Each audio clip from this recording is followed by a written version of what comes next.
I'm a bad son of a...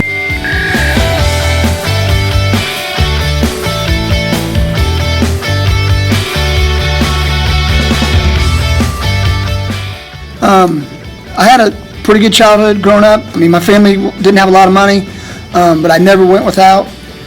My brother was a big influence on me. My dad was around, but my mom and dad were divorced, so my brother was probably the biggest influence on me. He was a high school wrestler as well.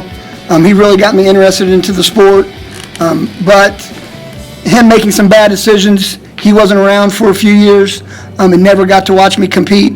But once he was released from prison, he got to see me wrestle in my first tournament, which I won, so that was a pretty cool memory.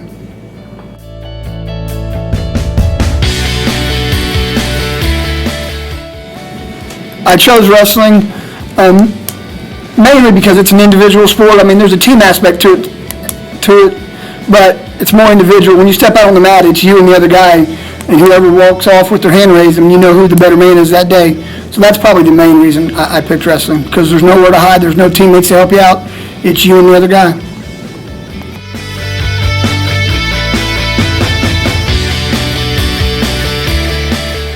I joined the Marine Corps for a couple reasons. I always had interest in the Marines. My father was a Marine drill instructor, a Vietnam veteran, and he didn't talk about it a whole lot, but I always just wanted to see if I could push myself. But after high school, I went to college on a wrestling scholarship and did very well wrestling, but not so well in the classroom when I was there, which wasn't very often.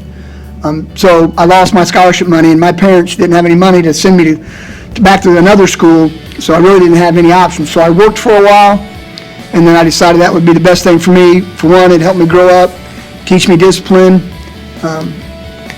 So I chose to go to the Marine Corps.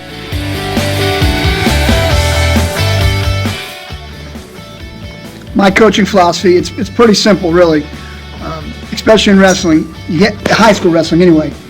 You have to outwork your opponent. The kids have to buy into what you're telling them. They have to see the benefits of the hard work, but it's not a secret. And again, I think it's important for a coach to lead by example, to be there. And it's easier for me since I went through everything that I'm asking my guys to do. I would never ask them to do anything I haven't or will do. But most of this stuff I've done, and I've seen the benefits, and I want to give the benefits back to them. Is it hard? Yeah, it's absolutely hard. It's probably the hardest thing they'll ever do physically in their life, maybe even mentally.